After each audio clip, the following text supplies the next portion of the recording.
guys, so I trust you're having a great holiday so far. I wanted to release this video which I think is a fun introductory to more pipeline oriented scripting.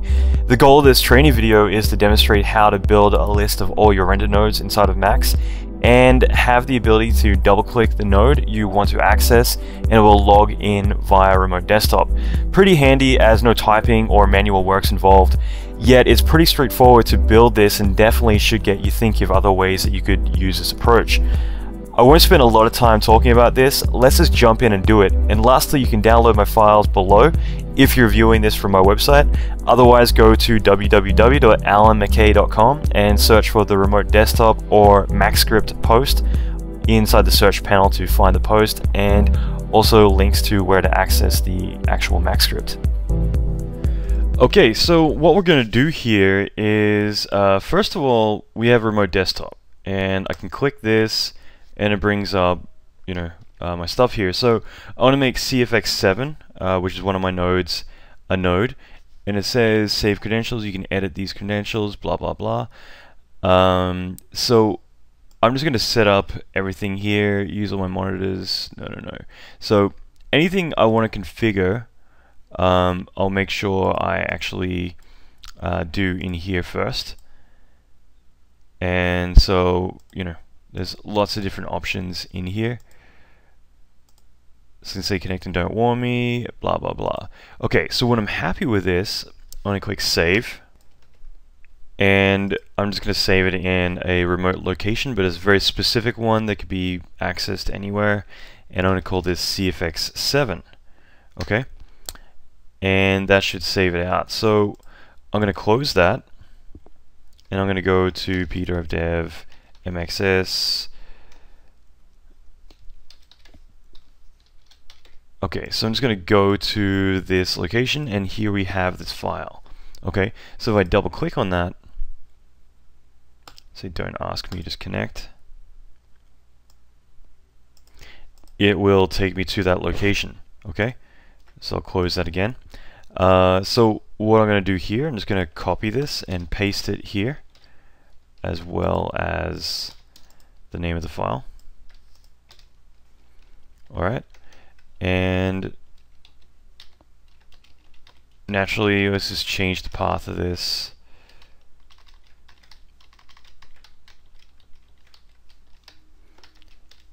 And I'll put those in quotes. I'm going to say RMD path equals.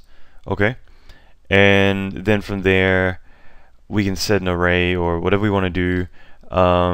In this case, I'm just going to leave it as is for now, and I'm just going to say CFX7. Actually, yeah, I'll just leave it as is for a second. Actually, I'll say CFX7 equals, and I'll put that in quotes. And then from there we can say RMD path plus CFX7. And we run all that, and what we get is, when I have this here, I get CFX7. Okay, and naturally I'm going to set up others. We'll do that in a moment, but for now let's connect to this. So all I'm going to do is I'm going to say shell launch, and I'm going to put that in brackets and then put end quotes at the end because there's no flags or anything at the end. Run that. So typically what you're going to get in this situation is you can run an associated file and it works. And in this case, not quite the same. So to troubleshoot this, all we do is we right click on our remote desktop and it will bring up here. And by saying, %window, %system32, blah blah blah, that's like, okay, great, well, I don't know where that exe is, but what it's really indicating is that this file is pathed into the system environment variables, so you can pretty much access this from anywhere. So let's just close that. It's copied the exe there, so I'm just going to put that in quotes, and I'm going to make it a flag. So all I've done is I went into my remote desktop and I got this part here and I put it there. So shell launch will access any Windows exe, and I just put the Microsoft remote desktop basically, and then as a flag that as well. Now I'm just going to get rid of the quotes at the end because this is going to be the second variable. So in other words, it's going to do remote desktop and then this computer here. So in return I could actually say, well, let's just leave it as that. Let's execute it, and there we go. We are accessing the computer. So let's set this up. I'm just going to go through and make a bunch of these for all of my active nodes. So go like CFO 1, 2, 3, 4, I don't have 5 online right now, and I have one more WSO2.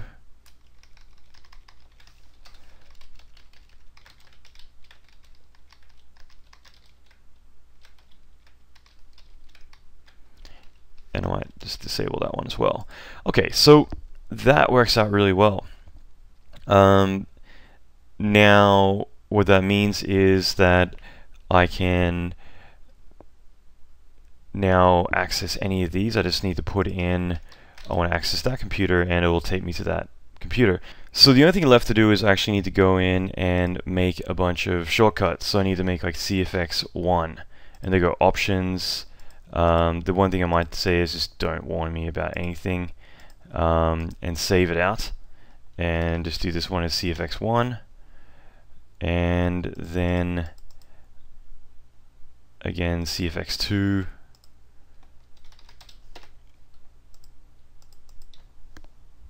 CFX3,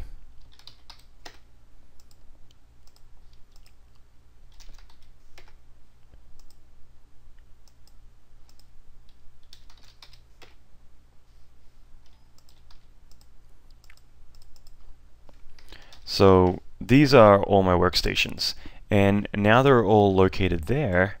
I go back in here and they're all valid. So instead of this, I could type in like CFX6 and run that. And the first time we do it, I might need to say like, don't ask me again, because we're doing it not directly through the normal way it's used to. We're actually doing it through Max. So once we set this up though, we can actually then build this into a tool as an interface, just to very quickly be able to click it and remote into whatever machine we want. So I'll just delete the CFX4 one because I'm not using it currently, but the easiest thing to do here is to actually wrap this into a GUI, into like a script. So I'm just going to say rollout, and then let's just say GUI RDP, and then I'll say remote desktop, and open close brackets, and then create dialog, and say GUI RDP. Now if I were to run just that section, I would get a empty interface. So the next thing to do, I'm just going to put that up here, make it a global for the hell of it, and then let's just make this a list box. So I'm going to say list box, and then I'm going to say underscore nodes, and I'm going to say node list semicolon, and whoops. So problem is I still have this here, so I'm just going to comment all of that out for a second. But if I run that now, so we're just focusing on this piece here, it's going to bring up a node list. Okay, so that's a good start. The next thing I'm going to do is just say button, I'm going to say launch, and I'm going to say launch node. Okay, so obviously that's the description, and that's just the variable for this thing that we're doing, so we can tag everything in it. Okay, so there we have launch node. Obviously doesn't do anything, and nothing's listed here.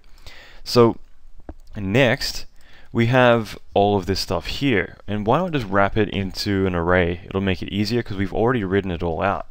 So I'm just going to say node list, and then say equals hash empty close bracket, and that will create an empty array. Next thing I'm going to do is I'm just going to say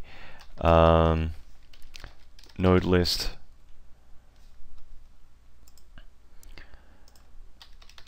I could say like node list 1 equals that. and then node list 2, 3,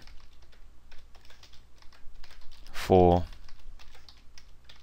5, 6. Okay, and obviously if you really wanted to, you can make it correspond with the numbers, so you can make that 6 and 7 or whatever, but it really doesn't matter. I'm also just going to tab that over, so just to keep it neat. And that's pretty much it. The next thing is I'm just going to get node list, and I'm going to go to the list box to say items semicolon node list. Now we see this, okay, which is kind of cool. And we could go further and like get rid of the .rdp if you really wanted to, but I don't think that's too necessary. Now from here we could do a couple of things. We could say on launch pressed do, okay, and just gonna get this section here and drag it up, get rid of the comments.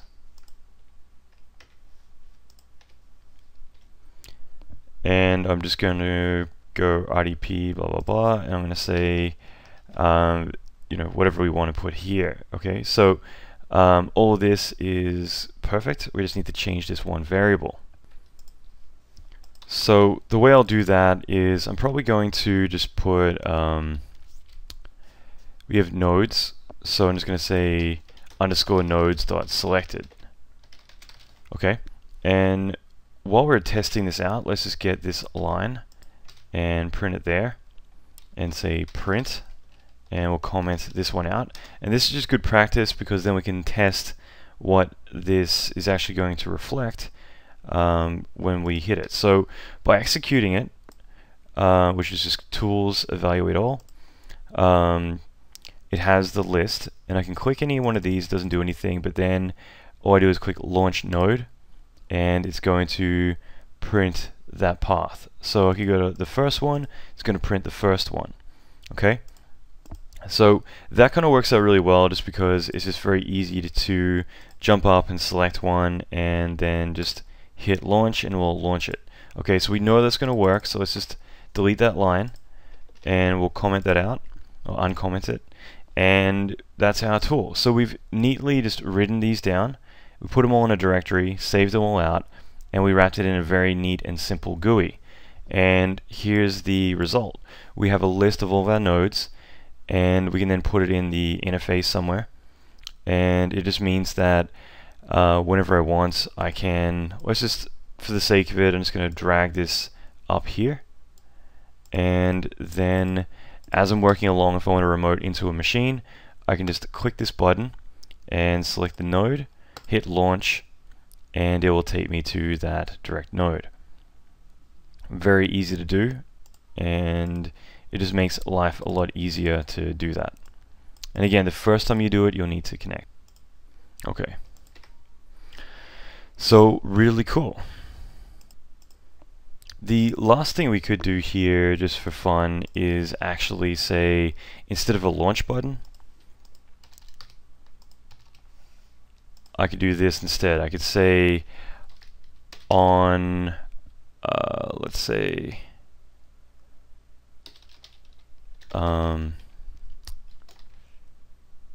nodes double-clicked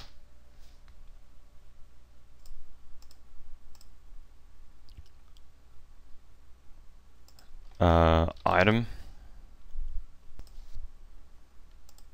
or IDM do. Okay, and then launch that. So instead of having a button or anything, I could just literally double click that thing, and it just might be a little bit quicker that way because I can just again execute this anytime and just double click the node I want to go to, and it will take me to it. And just for the sake of making it even easier. Okay, so you know, you can do it either one of those ways. I could easily just copy and paste this, put that there, and turn them on, and that way I've got the launch node, or I can just double click to take me to that node. Both are really effective, and again, it's still really straightforward. I can't think of an easier way to build this, and you know, I for one am going to use this script all the time, and this means you put in all the nodes you need, and it's really easy to do. Now if you want to get really ambitious, just as like one last thing, what we could do is also have a back burner monitor. So I've already got a button here called launch, and I might just say launch BB instead, and say BB, and get rid of this command, and let's just put in, this is the back burner path, and I'm just going to replace these all the way through, put these in quotes, and lastly I'm just going to put in monitor.exe. Okay, so all I've done in this situation is now I've got a button called launch BB, which will launch this here. I need to do one last thing I just spotted, is I don't have any flags, so I need to put that. Okay, so launch BB. Sorry, one last thing, because I went around renaming the variables, which you shouldn't really do, but launch BB, and that brings up my back burner interface. So we've just gone a little bit further with this, where now instead I can just double click to go to my interface, and instead I can bring up my monitor for back burner very easily as well. So really cool, and just makes life a lot easier. And again, if I want, I can, I just right click there, so I'm gonna wrap this into an interface.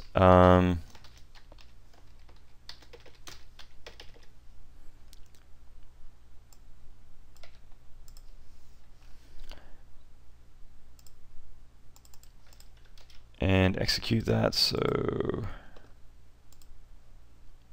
there we go. So anyway, it just means that now I can work away, hit a button, launch back burner, see a node is down or it's simming, and for some reason taking a while, I just want to check on it.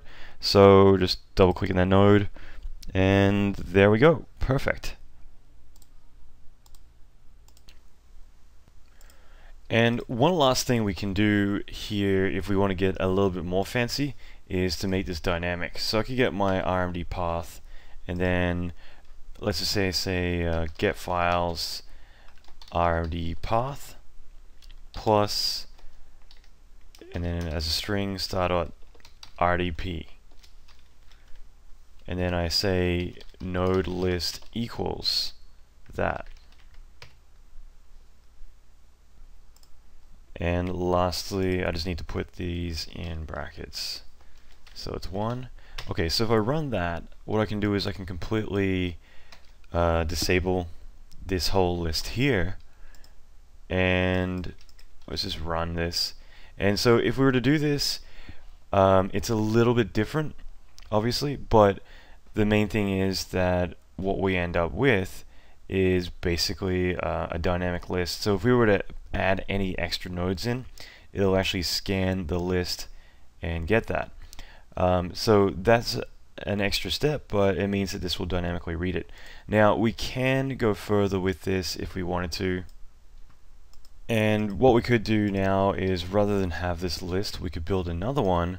So I could say, let's say short list will be our variable, and I'm going to jump ahead a little bit here and just do this. Okay, so in this situation we've got let's say a substring, and then do node list and just do the first one. Okay, and substring allows me to shorten my variable down, or whatever string that I want. So I can do like node list 1, and then what we want to do is we want to remove the whole RMD count from here. So in this case, let's say RMD count, RMD path dot count, which will pretty much count all the way to the CFX. I have a feeling it might be 1 character short, but RMD count, and then the entire count for the entire variable. So node list 1 dot count. If I were to do that, it comes back with CFX1. Okay, so in this case, I could put +1 and put this in the brackets. So in other words, RMD count plus 1 more, which is the slash there.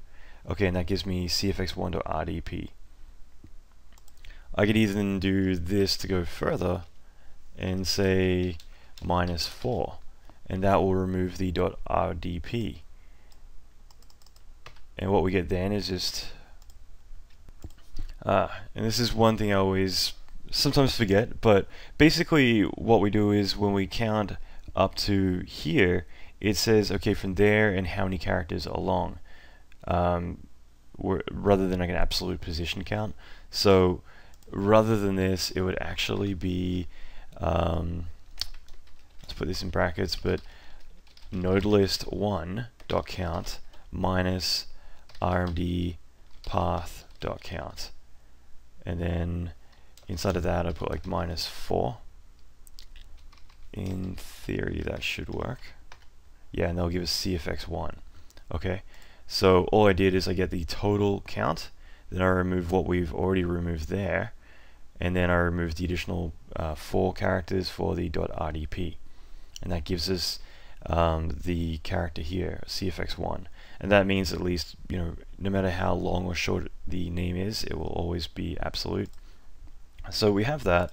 What we're going to do next, we're going to say short list equals, and I'm just going to open an empty array, and I'm going to say for I equals 1 to node list dot count do, and I'm going to get this substring, and I'll put that in there, and then I'm going to say short list I equals, and then this, and then I'll replace these ones with an I.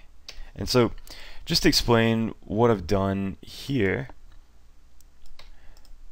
is we have our node list, which actually dynamically reads the directory. Okay, so it's actually, let me clear this. So this reads the directory. Well, that sets the directory up. It reads the directory here, adds all those in. Then I want to create a short list, which is, this is the absolute path that we're going to refer to. But the short list is what we're going to display inside of the GUI. So all we want is the cfx1 or WSO2 or whatever nodes we're looking at. So what I do here is I create a new array, and it goes through and gets like node list 1, and it'll create short list 1, but it will go through and filter out the names, so it'll get rid of everything here and everything here, and no matter how many characters are in the name, it will keep that. So if we run that now, what we should get is cfx1 to all the way up, and they're different characters and they all work. So what we can do next is under listbox nodes, it has node list. Instead I'm going to say short list. Okay, and lastly, let's go to the double click item, and I'm just going to copy this, comment it out, and let's just go back to printing this again. And what I'm going to do is I'm going to add an extra line. I'm going to say nodes.selected, and rather than nodes.selected, I'm just going to print this for a moment. So I just commented that out. I'm going to say print nodes.selected, and whatever I click, it's giving me the actual name of the computer. I don't want that, so what I can change instead is this to from selected to selection, and that will actually give me a number, like an actual item. So that actually works out better, because I can then say node list and then put that in brackets.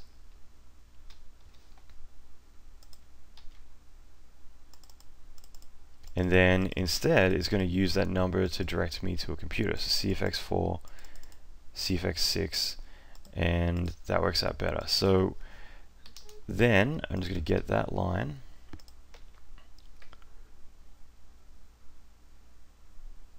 and I can actually just get rid of all of that.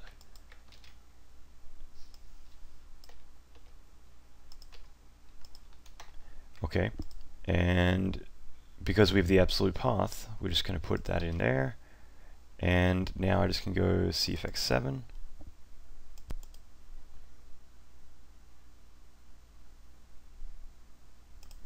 and it loads up the node. So that's one step further, but it actually means that now everything's completely dynamic. If I were to add extra items into that directory there, so if I add extra computers, all I do is put them in there, and it will dynamically read every single computer shortcut that is listed in here. Okay, so even if there is like a remote server that I need to remote into, or anything like my laptop, whatever I want to put, I could put it in that directory, and it will dynamically read it and give me the shortlisted names. Whereas when I double click it, it'll actually take me to the absolute path directory. So if I want, I could get rid of all this stuff, because now it's completely dynamic in how it works. And we still have the launch back burner button and all that stuff. Okay, so now I just click that and it brings up the list.